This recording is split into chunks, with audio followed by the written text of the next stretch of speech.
Naruto classic முடிச்சுட்டு Naruto ஷிப்பிடனும் தமிழில் வரப்போகுதுன்ற செய்தி கேட்டோன்னே எனக்கு எப்படி இருந்துச்சு தெரியுமா?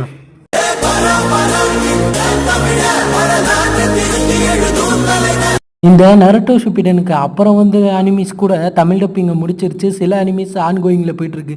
ஆனால் இவனுங்க நிறுத்தி நிறுத்தி வைக்கிறத பார்த்தா உலகமே ஸ்பீடா ஓடி போகுது, என் வண்டி பஞ்சராய் நிக்குது.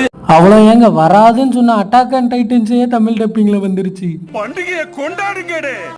நான் இங்க மனசு வருத்தத்துல இருக்க, உனக்கு சிரிப்பு போடாங்க. இந்த நிலைமையில தான் நம்ம இருக்கோம். சரி, இப்போ போய் கேட்குறோம் வருமா வராதாடான்னு. இப்போ சொல்லியிருக்காங்க மார்ச் 18 கண்டிப்பாக வரும்னு சொல்லியிருக்காங்க. இப்போ வருமா எப்போ வருமோ? வேற வழி இல்லை. நம்ம நருட்டோ ஃபேன் ஆகிட்டோம். தமிழ் டப்பிங்கில் பார்க்கணுன்னா கண்டிப்பாக காத்திருந்து தான் ஆகணும். காத்திருந்து காத்திருந்து காலங்கள் போகுதடி.